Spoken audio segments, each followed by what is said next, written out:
dugaan tindak pidana penipuan yang jumlah korbannya 55 orang dengan total kerugian senilai kurang lebih 2,3 miliar. Ini modusnya terkait jual beli logam mulia produk Antam. Nah, para korban ini berasal dari Jawa Barat, dari luar Jawa Barat, bahkan ada dari luar Pulau Jawa sendiri. Rencananya setelah kita hari ini mematangkan materi, mengumpulkan bukti-bukti, baik itu bukti chat maupun bukti transfer yang sudah kami himpun, termasuk juga menyelesaikan administrasi terkait surat kuasa. Kemudian rencana kita sudah bulat dan matang. Tentu kita akan melakukan upaya hukum dengan melakukan pelaporan dugaan tindak pidana penipuan. Rencananya kita akan melakukan upaya hukum berupa pelaporan dugaan tindak pidana penipuan dan penggelapan di Polda Jabar.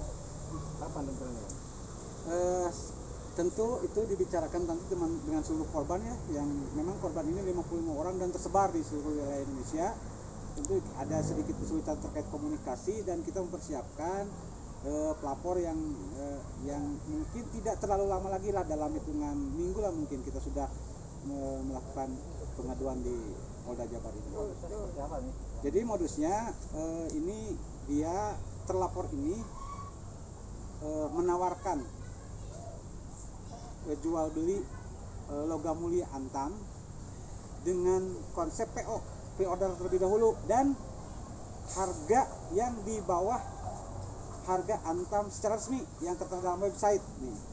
Nah, kemudian dibukalah untuk PO di grup GS1, GS2. Nah, kebetulan hari ini yang bermasalah di hitungan GS8, 9, 10 dan GS spesial. GS itu apa, Bang? GS itu good sale artinya ini lebih dari kata-kata dari kiasan-kiasan untuk menarik minat saja. Nah, kemudian upaya kami sebagai kuasa terlebih dahulu sudah mengkonfirmasi kepada pihak Antam, yang mana menurut keterangannya bahwa Antam sendiri, baik itu butik logam mulia yang tersebar di beberapa kota, tidak membuka program pre-order, dan harganya pun harga yang sesuai dengan website plus pajak. Ini berarti mengatasnamakan saja. Ini dia mengatasnamakan sebuah toko online, karena kan modusnya melalui grup Telegram, salah satu aplikasi di media. Tapi kan ini masnya jelas ya, ada hologram atau stempel Antam. Oh iya, kalau masnya memang Mas Antam.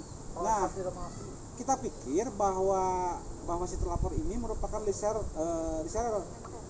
Antam yang resmi, ataupun dia bisa mempunyai privilege. Jadi dia mempunyai diskon apabila dia setiap belanjanya minimal kalau menurut informasi 35 kilo per transaksi, itu bisa disebut reseller dan mendapat potongan. Nah, saya pikir dia itu seperti itu. Nah, tapi kemudian setelah beberapa kali transaksi terjadi, di transaksi yang ke-8, 9, 10, kita sudah melakukan seluruh pembayarannya dengan cara transfer ke rekening, yang pada akhirnya sampai dengan hari ini barangnya tidak kami terima dan uangnya pun tidak kembali. Sehingga upaya hukum pertama kali yang saya lakukan adalah melayangkan somasi kepada terlapor, tetapi sampai dengan saat ini tidak ada respon atau belum ada respon dari pihak terlapor. Oleh karenanya maka kita konsolidasi, kita persiapkan bukti-bukti, kita kumpulkan bukti-bukti transfer dan lain sebagainya untuk nanti kemudian dipergunakan oleh kita di pelaporan dugaan tindak pidana di Polda Jabar. Berapa korban? Korbannya 55 orang Yang menguasakan itu?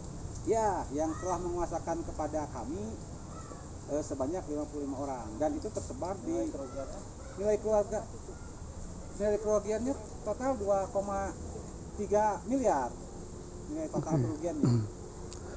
Ini mudah-mudahan ini menjadi juga perhatian kepada warga masyarakat yang lain, supaya memang kemudian hati-hatilah, apalagi pada saat ini kita tahu sedang menghadapi pandemi, sehingga untuk ke depan untuk berhati-hatilah ketika ada transaksi-transaksi online tersebut, harus memang kita benar-benar memverifikasi terlebih dahulu. Also Transaksinya di online? Transaksinya melalui, kalau penawarannya melalui grup Telegram. Jadi tiap transaksinya melalui transfer, via transfer. Kita transfer. Ada kemungkinan masuk undang-undang ITE? Nah, itu yang kita rumuskan nanti kemudian dengan penyidik di Polda Jabar, karena ini kan transaksi perdagangan melalui elektronik.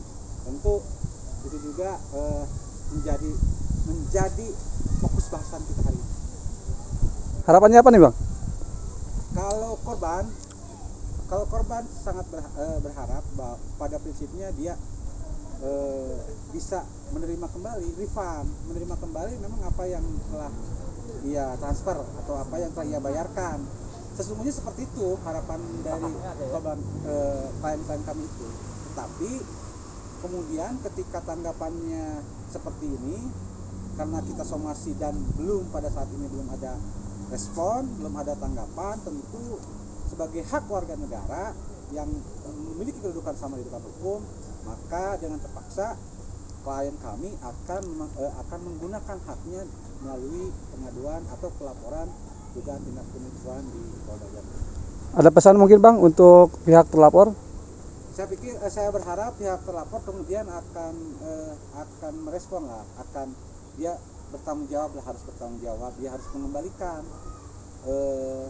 dana-dana yang telah klien kami setorkan, karena jangan salah itu dana-dana tentu yang sangat dibutuhkan oleh klien kami, apalagi saat ini sedang menghadapi COVID seperti ini. Saya sangat berharap bahwa terlapor kemudian bisa bertanggung jawab, bisa segera mengembalikan, bisa segera membayar kembali, menyerahkan uang kembali milik klien kami. Itu saja sih harapan dari klien kami. Oke. Seperti ini, Bu. Ya awalnya kita enggak terasa ya, karena memang ini jual beli, jadi intinya kita itu beli terus gitu. Kalau beli kan otomatis ada barangnya. Grup Telegram ya, itu di situ tuh jual emas di situ, terus itu harganya juga murah, ya kita tertariknya di sana. Ibu udah tertipu berapa, Bu?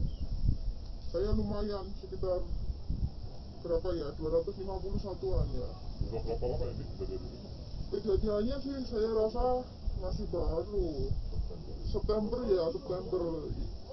Tapi kan nggak menyangka ya kan. Sudah coba menghubungi yang bersangkutan, apa jawabannya? Ya seperti itu, seperti yang diupayakan, seperti yang di grup itu. Cuman kan kita nggak ngerti di belakangnya itu dia itu seperti apa. Kita kan tahunya kan beli. Ibu tinggal di mana? Saya jauh di Surabaya. Makanya saya menyempatkan diri untuk datang jauh-jauh karena menuntut ini. Si pelapor ini orang mana sih? Orang Bandung ya. Awalnya juga saya tahunya Bandung. Harapan Ibu? Harapannya ya seperti teman-teman di sini semua, agar uangnya kembali, karena kita kan beli barang ya, beli barang seperti yang diiklankan, kalau nggak ada barang kembali uang gitu. Nah, kembali uang gimana nih? Menempuh langkah hukum gitu ya? Ya, kami akan menempuh langkah hukum dan akan bagaimana caranya agar uang itu harus kembali, karena ini memang satu-satunya yang kita yang utama lah. Bu menyesal nggak, Bu? Jelas menyesal. Harapannya biar masyarakat yang di luar sana yang belum agar tidak terjadi seperti kita lah. Terlanjur ya. Terlanjur. Berarti kapok, Bung ya? Jelas kapok. Nggak mau lagi. Yang jelas-jelas aja, Bu ya? Yang jelas-jelas saja. Awalnya ini memang jelas ya, tapi sampai sekian perjalanan sekian jauh nggak jelas ya, itu yang sudah ekspektasi juga.